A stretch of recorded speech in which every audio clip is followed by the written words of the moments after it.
Miwa is a fan favorite for a good reason. She's a very, very cool character. And I know this title and thumbnail is crazy, how Miwa's gonna be a special grade soon, or maybe she's gonna one-shot Yuta. Well, I can't lie, the one-shotting Yuta in one punch is kind of just me trolling. You know, known as the biggest Yuta hater in the JJK community, so you know, I gotta stay on brand, I gotta do what I do. But genuinely so, I do think she has the potential to achieve something really crazy because there's been a lot of foreshadowing for her, and it'd be really interesting to see in what direction she goes, because it does seem like Miwa is a favorite for the author GEGE, because you know, he highlights her in a lot of places, a lot of times, and she gets a lot of focus surprisingly, especially so for a Kyoto character and a minor one at that. So that's what I'm going to be talking about today. And of course, thank you to all the honored one and special grade members of the channel. You guys are awesome. You guys make these stuff possible, so much love. Alright, now to the long awaited video, because I've hyped this video up I think for about a month or two. I actually even did a members only poll where I asked people, do you guys want to see a top 15 JJK characters, or do you guys want to see a Miwa video? And the Miwa video actually won, which I was very surprised because I thought people would have wanted to see the JJK top 15 strongest JJK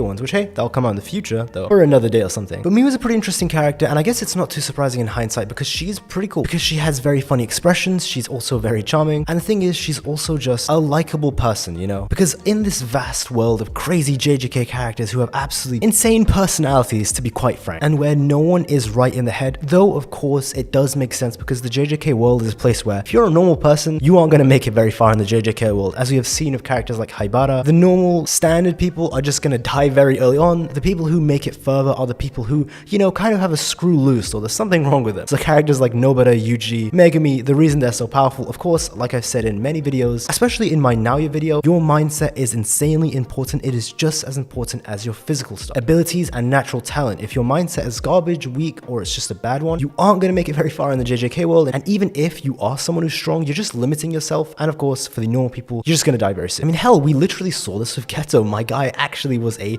pretty standard and normal guy, and by his third year in Jujutsu High, he just completely lost it, became a genocidal crazy person who was literally just absolutely deranged and mental. And I say this like, you know, he is my favorite character, so I don't mean that as an insult. It's pretty cool. I love characters like that. But it goes to show you, if you compare him in the hidden inventory during his second year, and then you compare him to the JJK Zero movie, or I guess the manga, whichever one you saw, where he's just pretty crazy. Yeah, these are the people who tend to make it the most. And I know it's pretty weird, like, Kaio, why are you going on this whole tangent about mindsets and how people change and how normal people don't make it? Well, of course, this all ties back to Miwa, because the video is, of course, about Miwa. She is clearly not going to be normal or stable for long, because of after everything with the Mekamaru stuff and her just constantly losing, her crying, and obviously getting absolutely cooked and smoked by Kenjaku. I mean, he just rolled her up, smoked her, and just, it was mad disrespectful Kenjaku did. She put her heart and soul into her final swing. This was for Mekamaru. This was for the person who literally sacrificed himself for her and said he loved her, and of course he's dead. And she got hoed because Kenjaku was just too powerful, unfortunately, even after she put everything into it. And what's even worse is she constantly gets babied by everyone. So the little witch girl, I think her name was Momo, the third year in Kyoto who's on a broom, Urohime, the teacher from Kyoto, and pretty much just everyone else really just tries to look after her and baby her, because even though she is not even a first year, she actually gets treated like a first year. I guess it is because of her innocent and cuter and nicer, softer personality, but it's still not a nice thing to be treated this way, especially when she's actually serious and she's trying to, you know, do some things. It's just sad to see. And of course, we can see this has clearly affected her. Again, when she was going at Kenjaku, she just had this dead serious look in her face, which was kind of crazy. We saw it was traumatizing, the whole thing of Mekamaru giving his life for her too. So I think you can see where I'm going. She is clearly not going to be normal and sane and any of this normal stuff anymore. And what really shows us is a pretty big meme on my channel. I think it's been going on for like 2-3 months, is the whole Miwa pulling up to Sendai, and she just has her face silhouetted and she just looks like she's going to rock everyone's shit. Like, she actually looks like she's about to 3v1 Uro, Ishigori, and Yuta, and she's just gonna cook them all and just low diff them all. She's rocking up to Sendai. Now, of course, this isn't gonna happen, but that's kind of the joke. Of course, she's not actually gonna do that. But then it begs the question, why was she rocking up to Sendai in this way? And she has such a serious look on her face. I mean, it was silhouetted, but when we see her mouth, she did not look pleased. One thing I want to get out there first, I do not think Miwa's gonna be evil. I do think she's going to be going down a darker path, but of course, just like in real life, this world is not black and white. Most people, actually the vast majority of people, aren't just good or evil. A lot of people just go into this gray area. A great example is Yuji, or Megumi, or Higuruma, or Gojo. And the list could go on and on, because this is just where a lot of these characters fall into this murky gray area. Now, I know this is not the case in a lot of normal shonen, because obviously shonen are more padded out and they're written more friendly, so it's really clear who's evil and who's good, you know, the good and the bad. It's a very clear distinction between the two, which again is no disrespect to shonen. shonen, that's just the genre, and that's what they want to do because their target audience is the type of people who enjoy these shows, which again, nothing wrong with that. But even though JJK is a shonen, it clearly does not follow this black and white concept. A lot of the people are, like I've just given a bunch of examples, in this gray area. So I want to say Miwa is going to fall into this category. Because again, I really hate this whole Megumi is going to become evil thing. I've said this in so many videos. I really just do not like that concept. It's just such a badly written. If it happens, it's just very poor writing, and honestly, it would just be very predictable and boring. But I do like how Megumi is in this very, very gray area where, yes, he was willing to literally kill people to get what he wants. And of course, that is to save his sister. And this is where I hope Miwa will fall. Because, you know, looping back to the very beginning of this video, normal characters either die very early on or they do not stay normal and sane, and they just kind of lose it over time, as we have seen with every JJK character. I mean, come on, name me one JJK character, or at least sorcerer, who is absolutely normal and sane and has nothing crazy going on about them. You would be very, very hard pressed. At the very least, they are experiencing some insane trauma and something is not right with them. Now, I guess that goes into the narrative reason, the story reason as to why I think Miwa is going to, you know, get this power, because I've been hyping this video up for, I guess, like a month. I want to say a month and a half. This whole Miwa is going to be a special grade. She's going to be so powerful and all that. And as you can see, I do actually genuinely believe it. I may be trolling a bit with the title saying she's going to one-shot Yuta, you know, classic Yuta slander. I just got to slide it in there, you know, to trigger the Yuta fans. But it is possible, and I do hope it happens because it's really interesting when these things happen, as we saw with Naoya, who, keep in mind, who was not nearly as weak as Miwa. He was actually pretty powerful as a Supreme Grade 1 sorcerer, I guess. Supreme Grade 1 is just title. He's pretty much just a Grade 1 sorcerer, but even so, he was the head of the Haze. So this is a unit made up of Grade 1 and semi-Grade 1 sorcerers, and he's the head of that. So clearly he's far, far stronger than the average Grade 1 sorcerer. And even someone like him, when he got this power boost where he transcended into a curse, keep in mind, not an evolved human like Tengen and Sukuna, he just basically transcended into a curse spirit. So two different paths that you could go down. Now, what path is Miwa gonna go down? I really don't think she's gonna go down this curse spirit route, but I don't want to rule out that possibility because honestly, I could see it happening though. It's one of those things where it would be pretty dark if she did, but it'd be pretty interesting if she did too, because she would basically go down the same route as Naoya, and she's not going to be as strong as Naoya because her base wasn't as powerful, but she would still be tremendously powerful. What's even more interesting is if she somehow takes another path to power where she sacrifices something, maybe a part of her sanity, maybe some of her lifespan, maybe she makes a really cool binding vow to basically exchange something, say like her time or life, in exchange for more power. Now, I really hope this is the case because this would be really cool. The issue is, I just don't see why that would happen, or no matter what binding vow that she could make, it wouldn't make her that much stronger because she's already weak. I mean, unless it's a binding vow like Kurapika does in Hunter x Hunter, where he literally stakes his life on the line to make his power stronger. So obviously he has the chain around his heart, but he also has another binding vow where for every minute he uses his abilities, he actually loses a whole year of his life. Or it was something along those lines. I don't remember the exact numbers because Hunter x Hunter's been on hiatus for 3-4 years, though it's returning, thank God. He had some crazy binding vows like that, and he even had another one where he could only use, keep in mind, I think it was only the Judgment Chain,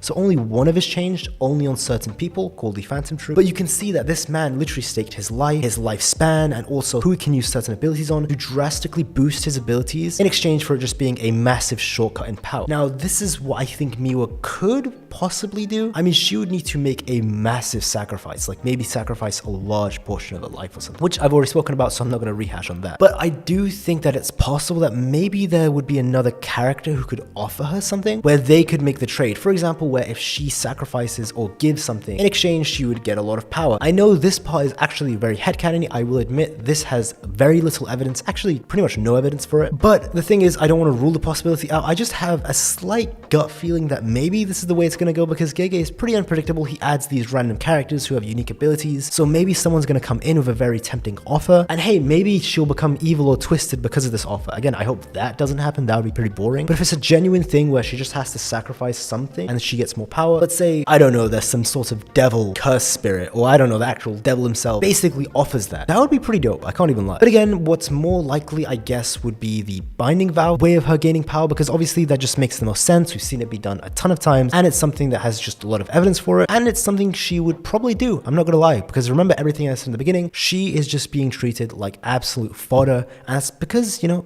it's sad to say, but she is. Now the thing is, the story does not have a lot left. I think the culling game is actually coming to a close pretty soon. We're gonna have 2-3 short arcs after the culling game, and then of course we're going to have one big final arc too. So whatever shortcut to power she's going to get, I imagine she's probably going to get it very soon, probably near the end of the culling games where we are right now, or she'd probably get it during one of the smaller arcs in between the culling game and the final arc. But I'm not gonna lie, that's pretty much it on Miwa. There's not too much to say from here on. One very interesting thing that I almost forgot to mention, I really wanted to mention this, where I did a live stream where I literally had all of the JJK characters. I mean, every single one that has had a name, no matter how irrelevant, I had them in a massive randomized battle royale. It was 114 characters. The live stream was very long, it was a couple hours. And it's actually crazy, the winner of that whole battle royale, the whole thing, was Miwa. Yes, Miwa literally beat Gojo. I think it was during the semi-finals or quarterfinals. It was like midway through. She actually beat Gojo and she stomped everyone through and she actually won. And I remember in honor of that live stream, I was actually going to make a new channel emote because actually I'm going to commission more soon, and it's going to be like Miwa holding a crown, or maybe Miwa standing on top of Gojo or something, or maybe she has a trophy. I don't know, something really cool in honor of that live stream. But yeah,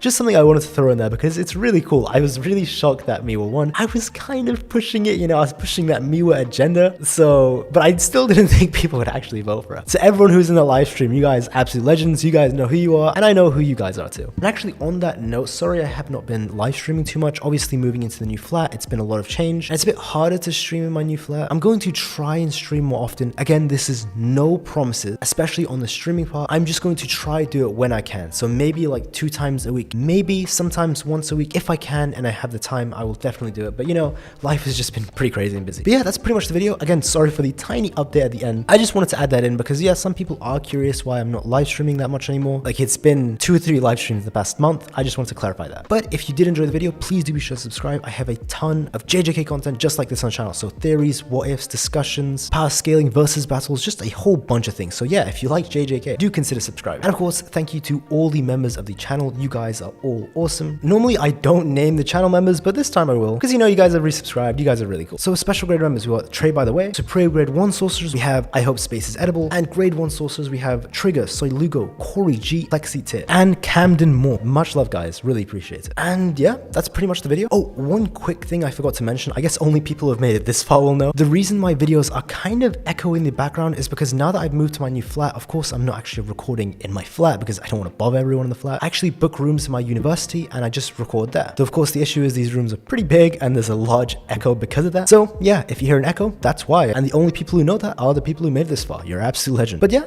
that's pretty much it. I hope you guys have a great day wherever you guys are in the world and take care. Goodbye.